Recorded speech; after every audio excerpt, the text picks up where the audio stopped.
Hey guys, welcome to today's video where we're going to be doing another mock draft. And in today's video, before we get started though, please drop a quick like and a sub on today's video. That would really help my channel grow. I'd really appreciate that. That said, let's dive right into the video and I hope you enjoy.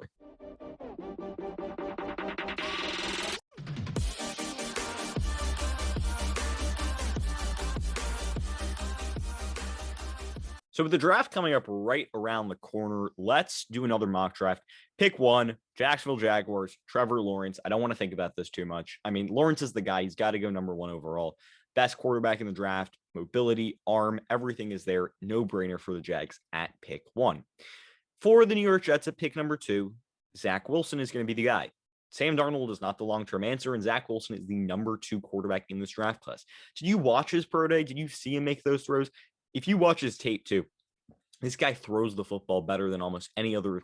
Honestly, I think he probably has the best arm in this draft class. He might have a better arm than Trevor Lawrence, and he's got that ability to throw the ball deep downfield. He's got the mobility. He's basically a mini Patrick Mahomes. Zach Wilson, New York Jets, no brainer. Let's keep moving. San Francisco 49ers. This is where it starts to get interesting. They're going to go quarterback. I think that I don't think it's going to be Justin Fields. They don't like Justin Fields. I don't think it's going to be Mac Jones, although they do like Mac Jones.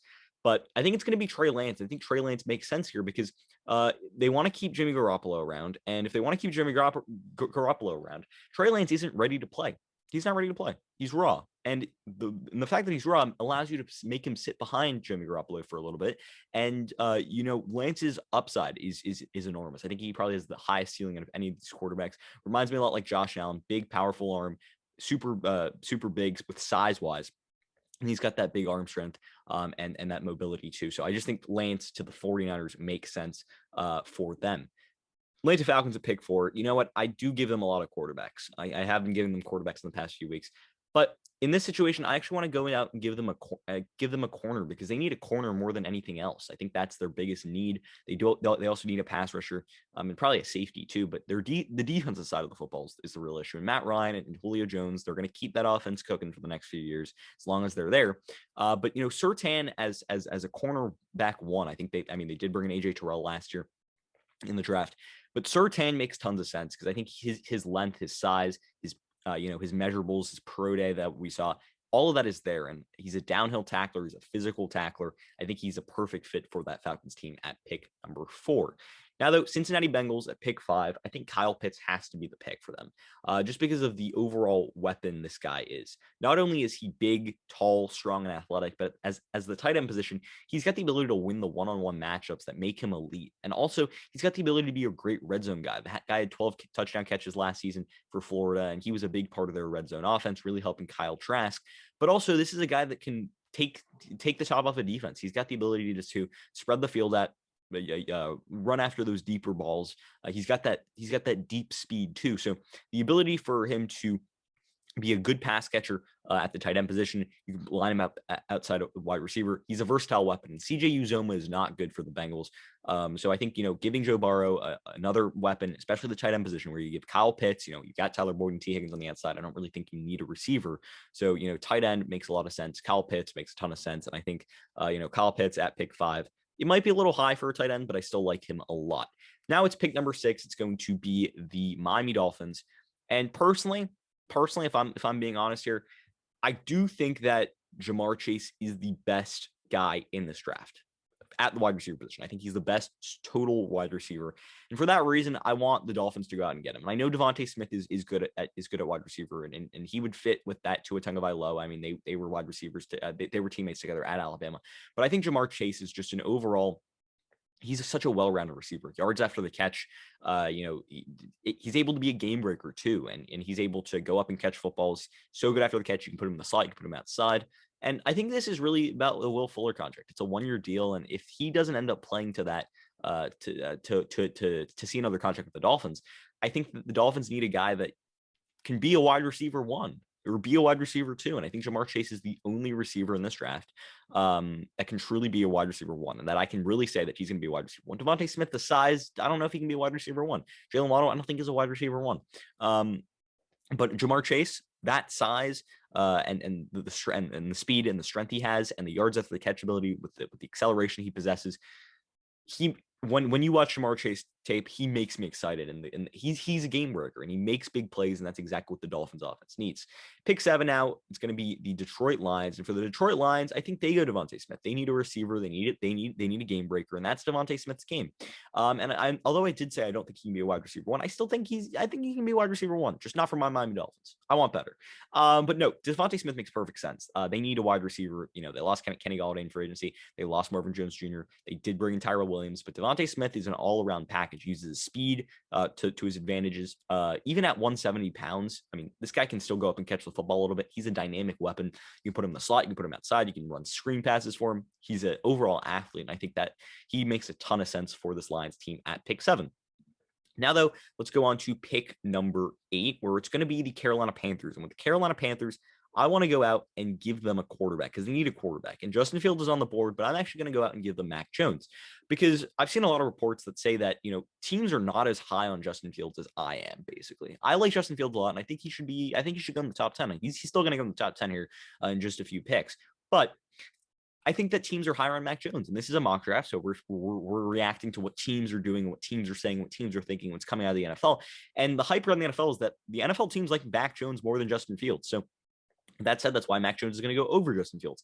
Also, Mac Jones is a pure pocket passer. And I think that fits really well with the Panthers offense. They've got DJ Moore, they've got Robbie Anderson.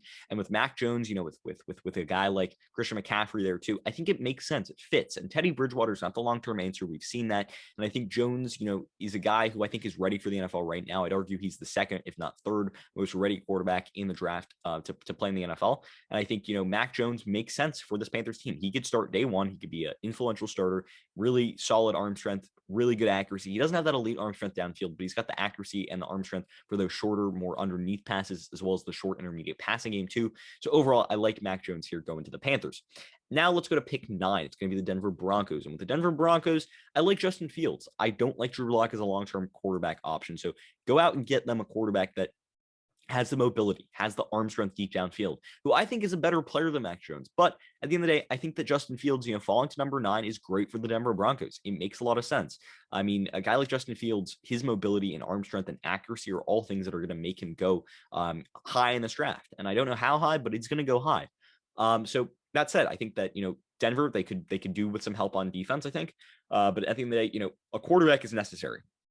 And I don't know if it's this year, it might be next year, but Justin Fields, if he's around a pick 9 or if Mac Jones is around a pick 9, I think that they should go out and snag him just because I think that you don't really see these great quarterback prospects come every single year. I think that this quarterback draft is going to be really, really fun to watch play out. But, Drew Lock isn't the long-term answer. He's not a franchise quarterback. He was a good second-round pick, I think, who played some solid quarterback in his rookie season. But last year, I don't think he played well. And I think that although, I think the Broncos have said that they want to give him another shot, Fields at pick 9, I think that's a no-brainer. You've got to take him because I love the upside with Justin Fields' mobility that Drew Lock really doesn't have. Pick 10, though, Dallas Cowboys, you got to go best player available. And although I do want to give them some defensive help, I think that they could go out and get in the second round, go out and get another second-round corner like they did last year by getting Trayvon Diggs. But Penei Sewell is a perfect fit for them. He could play left tackle. They do have Tyron Smith over there, so I don't think he'd play left tackle, but he could play guard too, replace Connor Williams. I think was their left guard last year. But, Penei Sewell is a really good run blocker, really athletic, unique playmaker up front, really guy who can, be a mauler up front and create a lot of space for the run game for Ezekiel Elliott. And I think that's a massive part, really helping protect a guy like Dak Prescott. After him getting injured last year, you got to add pieces to the offensive line. You also got to add pieces to the offensive line for the run game. Sewell fits all of that. And I think him falling to 10 is probably even unlikely. But with all the quarterbacks, he could definitely fall. And I think he would make sense for this Dallas Cowboys team at pick 10.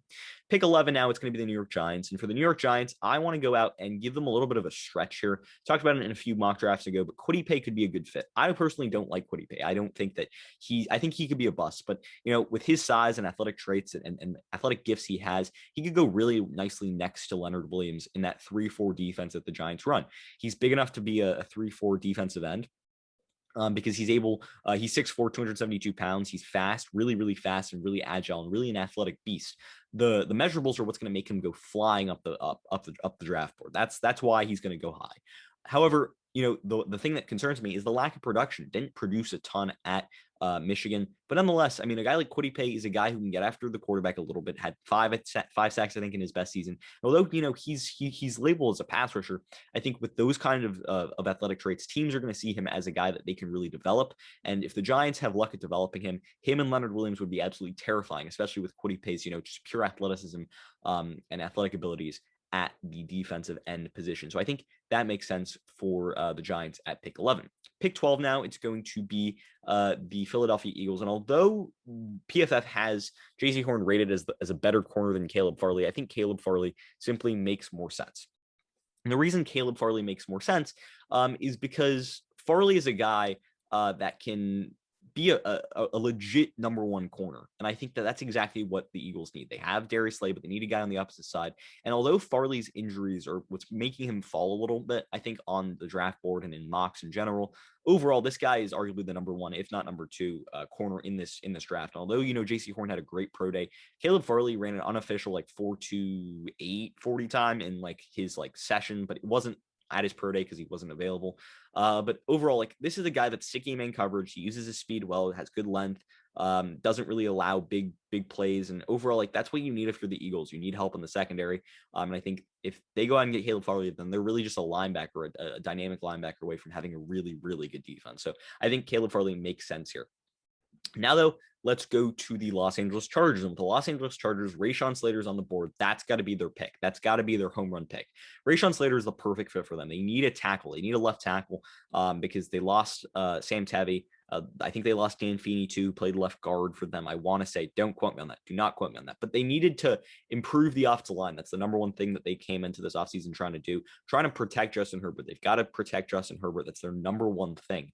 At the end of the day, they need to go out and protect Justin Herbert because he was hit way too much last year. You bring in Corey Linsley. Now you bring in Rashawn Slater, who can play that left tackle position. He can play guard if you need him to. But overall, this is a guy that's really good in pass protection. He's a plug and play starter wherever you put him in, and he is the guy that the Chargers have to go after. Now, though, let's go to the Minnesota Vikings at pick 14. I think, although they don't need a wide receiver here, I think that you go simple value here. Jalen Waddle, imagine Jalen Waddle, Justin Jefferson, and Adam Thielen. That's insane. You can play Waddle in the slot. You could even play Jefferson in the slot. You can mix things up. But Waddle is a guy who's a dynamic player because of his speed, and his speed is what kills. And speed in the NFL kills now, and speed goes high. And although I don't love Jalen Waddle as a first-round pick, and I think he could bust easily, he's a better player than Henry Ruggs, and he's a better player than John Ross, and he's a better player than Hollywood Brown. I'll admit that because he can run routes, and the ability to run routes is big for a guy who uses his speed as his number one thing.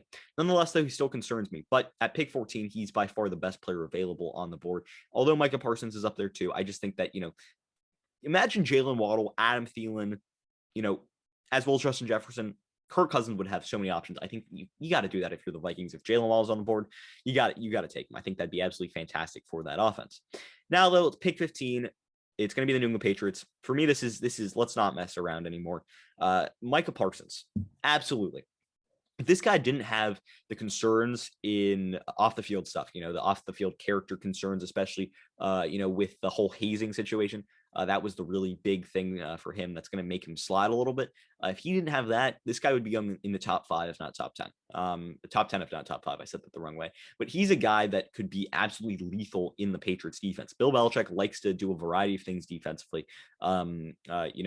Especially with linebackers. And, he brought Kyle Van Noy back. He brought in Matt Judon. Now add Micah Parsons, who's a downhill run defender who can be, he's athletic, he's fast, he's quick, he's big, he's strong, he's physical. It's exactly what you would want if you're the Patriots. I think he would be that key for that Patriots defense, that missing chess piece that you could put in so many situations to get after the football. And I think Bill Belichick would have had a lot of fun scheming with Micah Parsons.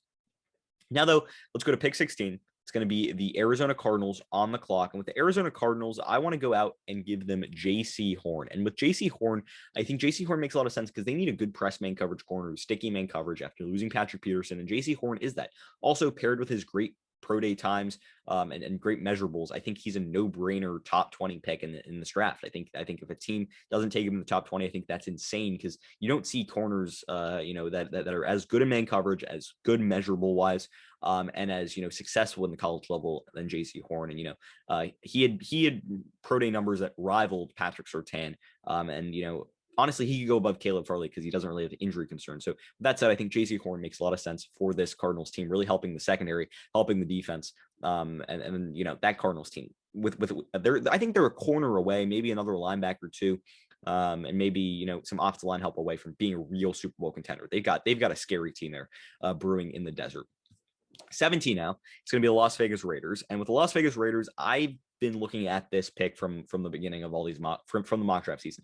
Jeremiah Owusu-Koramoah just makes so much sense to me. The Raiders need a dynamic linebacker that can be good in pass coverage, and I know they've got Corey Littleton. I know they've got Nick Kwiatkowski still in the roster, but Jeremiah Owusu-Koramoah, I think, is an absolute versatile weapon that, Gus Bradley now, with him being the defense coordinator there, they spent money on the defensive line. And although they probably should go off to line with this pick, I just love what Jeremiah Owusu-Koramoah brings. I mean, he's such a versatile athlete at that linebacker position. You can put him in so many different places. And I just think that's what the Raiders defense needs. They need a weapon on defense that they can put in different places and be a chess piece. He's got sideline to sideline speed, really good in pass coverage. He would be a perfect fit in Las Vegas. Now, though, let's go to the Miami Dolphins. And the Miami Dolphins, being my favorite team, I want to give them a running back. I really do. I really want to give them Najee Harris. But I think, we saw last year them not go Najee Harris. We saw not go running back. I thought that they could go J.K. Dobbins. I thought that they could go Jonathan Taylor. And I thought they actually ended up, they were going to apparently go running back if someone fell to them. But they ended up going Raekwon Davis. That was a great pick. I'm not mad about that pick. But I think that they could wait until the second round to go running back in this draft. I mean, there's some good second round running backs. They've got an early pick in the second round. Javonte Williams is a possibility. But let's talk about giving them Azeez Ojulari. And I love Azeez Ojulari because Azeez Ojulari is a guy who, one, can get after the quarterback a lot. And what I mean by that is he led the SEC in sacks last year, 8.5 sacks. Really, his ability is to get after the quarterback. And I know there are probably better pass rushers available. There's guys like Gregory Rousseau still available. Jalen Phillips might be better, but I love Ojulari because he's small enough to play linebacker. He's fast and athletic enough to play linebacker, and more importantly, he fits the Dolphins' defensive scheme. They run a 3-4 defense. They've got Emmanuel Ogbah on one side, and they've got Andrew Van Ginkel on another side as an outside linebacker. And they lost Kyle Van Noy, so they need another guy who can be a linebacker, pass rusher, who can get to the quarterback. And Azeez Ojulari produced at Georgia in the SEC against good competition. That's what the Dolphins need at pick 18. I would absolutely be happy with Azeez Ojulari at pick 18. He's not a guy like Charles Harris or Deion Jordan. I think he could be better. I really do. And I hope I'm not jinxing that because, as a Dolphins fan, I know that we've really bad history at drafting pass rushers. So I think Ojulari makes sense, especially in recent history. We have bad history getting pass rushers. So I just like Ojulari a lot. Washington, pick 19. I think that they could go left tackle because I don't love their offensive line. I like the right side of their offensive line, but at left tackle, they could go Christian Darrisaw. They need a good pass protector and run blocker. Darrisaw is the best available tackle on the board right now. And I think, their need for a tackle protecting either their franchise quarterback, in the coming seasons, but right now, Ryan Fitzpatrick and maybe Taylor Heineke, we might see him a little bit this year. But I think Darrisaw makes sense at left tackle. I think the real need for them on offense, they've fixed wide receiver. They've addressed quarterback, I guess. They have a good tight end in Logan Thomas. They've got a good running game with Antonio Gibson, but they could really go left tackle. And Darrisaw being the best tackle available makes sense. Bears now at pick number 20. And let's take a look at Alijah Vera-Tucker. I think Alijah Vera-Tucker makes a ton of sense because the Bears are a team that need a variety of help on the offensive line. They need help at guard and they need help at tackle. And Alijah Vera-Tucker being able to play both guard and tackle really helps because with the Bears, I think that, sometimes they're going to need help at tackle. Sometimes they're going to need help at guard. And I think Alijah Vera-Tucker does profile better as a guard than a tackle. But even taking a guard at pick 20, I don't think that's a bad pick. But you can play him at left tackle. He'd be solid for you. And if you needed to slide him inside a guard and fill that role for you too, I think you could do that too. The Bears' offensive line is absolutely terrible. It was last year. It's been pretty bad for the past few seasons. So, going out and getting a first-round tackle who can also play guard or a guard that can also play tackle, that versatility would really help that Bears offensive line. Now, though, let's go to the Indianapolis Colts. And for them, I think that they should go tackle too. I mean, they lost Anthony Costanzo because he retired. They did bring in Julian Davenport. They did bring in Sam Tevi. I don't like either of those guys, though, playing tackle for you. So let's go out and give them Samuel Cosme. And I like Samuel Cosme for a variety of reasons. Oh, I cannot spell Samuel Cosme. Come on, Adam. I can't spell. Yeah, Samuel Cosme makes sense because he's a really good run blocker, and most importantly, the Colts offense is all about running the football first. Jonathan Taylor was an 1,000-yard rusher last year that got Marlon Mack in that backfield, and those guys are both downhill runners, fast and physical running backs that get downhill in a hurry. So you need a guy next to Quentin Nelson that can run block. And Samuel Cosme is your guy. Also, he was one of the better, tackles in the country during his time at Texas. He was the 3-year starter there. So he's got the experience. He can play in pass protection, so he can protect the blind side of Carson Wentz. And overall, I just think this pick makes sense for Indianapolis. Pick 22 now. And although I do think corner is a massive need for them, and they could go Greg Newsome, I think that would make sense a lot. But I actually like giving them Jalen Mayfield. And I think Jalen Mayfield makes tons of sense for them because at the end of the day, they need a guy that they can put at right tackle because, after losing Jack Conklin, look at the guys they've had at right tackle. Isaiah Wilson, that didn't work out. Ryan Kelly, he's not on the team anymore. So they need a right tackle. And Jalen Mayfield is the best right tackle in this draft class. He's the guy who played right tackle in college. He's the best right tackle in this draft class. He's solid in run blocking. That would help for Derrick Henry. He's also solid as a pass protector. That helps for Ryan Tannehill. So at the end of the day, I think Jalen Mayfield, really good, solid pick here for the Titans, even if they do have to end up going back-to-back tackles in the first round in back-to-back years. So hopefully Jalen Mayfield works out a little bit better than Isaiah Wilson did.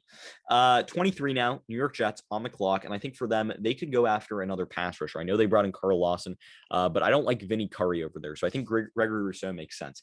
I don't know if he's super polished. I think he's raw, but I think the Jets, they could take a guy that's raw. I mean, Gregory Rousseau, if he had played last year and had similar production to the year he had before, we had 15.5 sacks.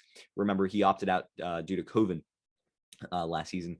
But he could have gone in the top 5, if not top 5, top 10. Like, he would have been up there among guys, and I think he could still go there. I still think he's that big upside because he's lanky. He gets the quarterback hit, as I said, 15.5 sacks 2 seasons ago. And although he's raw and he does better against guards than tackles and kind of uses on his just length and pure speed to get there, the size he has and the length he has and the speed he has, and the hands he has, I think there's too many physical traits there for him not to be good. So I think that, the Jets should go out and take a little bit of a risk on him. I think he's a little bit of a risky player. I think he's a boomer bust kind of guy. But at the end of the day, I think Rousseau and what he was able to do at Miami 2 years ago, especially as a University of Miami fan. I'm not a huge college football fan, but if I had to support a team, it'd be the University of Miami. And watching him at Miami, like this guy can get to the quarterback. He's a natural guy to get to the quarterback. So I think that would make sense for the Jets, who need some pass rush, and I think that could really help their team. At pick number 24, it's going to be the Pittsburgh Steelers. And I know I've been giving them Tevin Jenkins a lot, but I'm going to continue giving them Tevin Jenkins right here. And I think Tevin Jenkins makes a ton of sense because they need a left tackle. Alejandro Villanueva is no longer there, but they also need a run blocker. And Tevin Jenkins is a big time.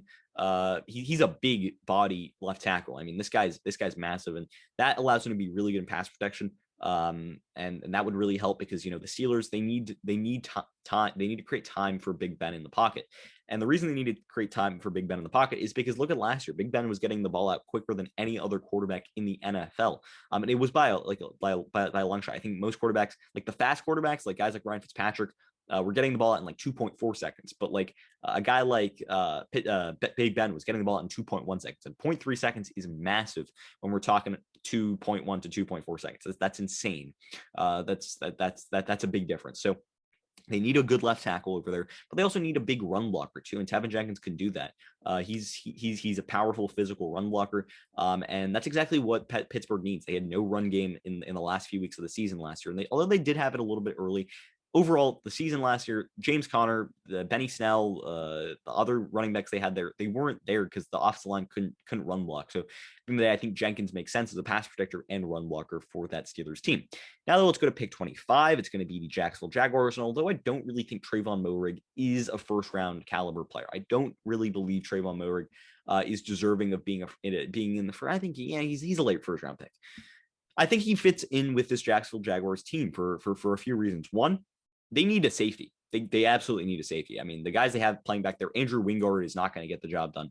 I forget the other guy they have back there, but I remember they traded away their safety to the Browns last year when they started tanking. But I think Trayvon Moehrig, I mean, he's an athletic guy back there. He uses speed well, quickness well, good in coverage. Like he's the best safety in this draft class. He's a first round grade on him. And I think, with the Jags need at safety, I think that makes sense at the end of the first round. I mean, they're at pick 25. They went out and got Trevor Lawrence. I don't think they need a wide receiver. They don't need a running back. They could go offensive line, but I don't really know if there's an offensive lineman they should take because they brought back Cam Robinson. I think they franchise tagged him. But at the end of the day, I just there's not a tight end for them to take here. They don't need a running back. They've got James Robinson. They need to go defense. And I think Trayvon Moehrig is probably one of the better defensive players available. They have a need at safety. So I think that works for them. Now, though, let's go to pick number 26, where I'm going to go for a little bit of a reach here, but I love Zaven Collins to the Browns. I absolutely love this move because the Browns need two things. And I keep on saying this in my mock drafts. They need pass rush and they need linebackers.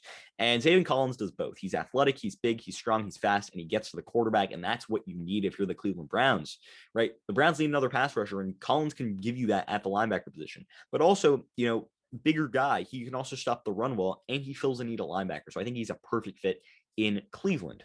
Now, though, let's go to pick 27, where it's going to be the Baltimore Ravens. And for the Baltimore Ravens, I'm going to go out and give them Jayson Oweh. And I think Jayson Oweh makes a lot of sense for them because at the end of the day, Jayson Oweh is a guy who can get after the quarterback a little bit. I don't love his production at Penn State. It's not something that I really I'm happy about. I don't love the amount of production. I don't like how he produced at Penn State. Didn't really produce a ton, but the physical traits are there, and the Baltimore Ravens need a pass rusher. Okay, they lost Matt Judon, they lost Jihad Ward. They need another linebacker, pass rusher, edge defender combo, whatever you want to call it, for Wink Martindale to scheme up. And because Wink Martindale uses like a blitz by committee kind of concept for his defense, Jayson Oweh would be perfect because he's fast. He could be a matchup nightmare. He's an athletic dude, 6'2", 257, ran like a 4.36. So that's why he's going to go in the first round. Although he didn't produce a ton at Penn State, this guy is explosive when, he's running a straight line. It's more, can he work on his agility? Can he work on his pass rush moves? Can he work on his hands? I think those are all things that he can learn at the NFL level. And also Baltimore's had a really good history of developing, guys. So I think Jayson Oweh, more of a raw prospect, a little bit of a project guy, but the physical tools are there, and I think that Baltimore can definitely work with them. Now, though, let's go to the New Orleans Saints. And with the New Orleans Saints, let's go ahead and give them Rashad Bateman. Rashad Bateman's still available. Big, lanky, tall receiver, can go up and catch it, and big physical guy on the outside. And I think, pair him next to Michael Thomas. You need another receiver. They could have gone Elijah Moore. They could have gone Kadarius Toney. Rondale Moore could be another option too. But I think Rashad Bateman makes sense. And the reason that he makes sense is because the Saints need a receiver. They really do after losing Emmanuel Sanders. But, pairing him with Michael Thomas, Thomas as another big, strong receiver on the outside, or even in the slot too. I think that could really work for New Orleans. Pick 29 now, excuse me. Let's talk about this Green Bay Packers secondary, right? They've got Jair Alexander, they've got Kevin King, but I think they could do with another corner. And I love Greg Newsome. His ability to play in man coverage as well as zone coverage allows him to be a very versatile guy. You can play him in any scheme, really. And I think that, although he's not super quick, he uses his length well, he uses his feet well, he uses his technique well. And I think that's exactly what you want. I don't know if Greg Newsome really is a first round pick caliber player. I know PFF has him graded pretty high. I think Eric Stokes could be another guy that the Packers could target here. But at the end of the day, I think Newsome is a guy that would make sense for the Packers here at pick 29, just because it was ability to play zone and man. And, the Packers are a team that can play both. And I think that they're a team that could really do with another corner, because Kevin King, if you watch him in the playoffs, that didn't go so well. Pick 30 now. And I want to give the Buffalo Bills a pass rusher. And I'm going to give them Joseph Osai. And I know PFF really hates Joseph Osai, but I really like Joseph Osai. If you watch this kid's tape at Texas, this guy's explosive. This guy is explosive. Watch him just burst off the line of scrimmage. And he's got better pass rush moves.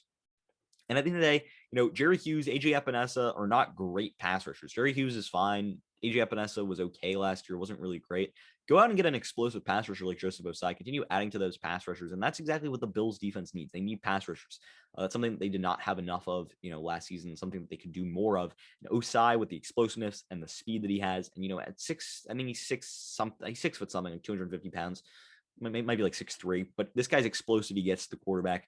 And he's one of my favorite prospects too. I like Osai, I like Ojulari. I like these pass rushers in this draft. And I think Osai is a good player because he's explosive. And I keep on saying that, but like just watch his tape and you'll see what I mean. Now pick 31. It's Kansas City Chiefs. And for me, they need a left tackle, and it's not just for me. Everyone knows they need a left tackle. They got Joe Thuney. They got Kyle Long, right, in free agency. They have Mike Remmers at right tackle. They've got Lucas Niang, who can play tackle too. But they need a left tackle, and Liam Eichenberg, I think, is the best plug-and-play left tackle available right now. He's a guy that you can play right now, and he's ready for the NFL level. And I think, as he's as solid as it gets. Like, he doesn't have a super high ceiling, doesn't have a super high floor, I mean, has a super high floor, doesn't have a super high ceiling, but he's going to be a plug and play guy that you can put a left tackle and you don't have to worry about. At the end of the day, I think that's exactly what the Chiefs need, right? They need a guy to replace Eric Fisher's shoes after, cutting him before free agency to create some cap space. But Eichenberg makes sense at the end of the first round. Finally, though, let's go to the Tampa Bay Buccaneers. And for the Tampa Bay Buccaneers, I want to give them Jalen Phillips. And I think that they don't really need anyone like I gave them Davion Nixon in an earlier mock draft. Why can't I really cannot spell? I gave them Davion Nixon in an earlier mock draft because I think he would fit well. I think he could still fit well here at the end of the first round. But Jalen Phillips, I think that this is just pure taking a player that could fit in. JPP is getting older. You can never have too many good pass rushers. It's something you can never have enough of.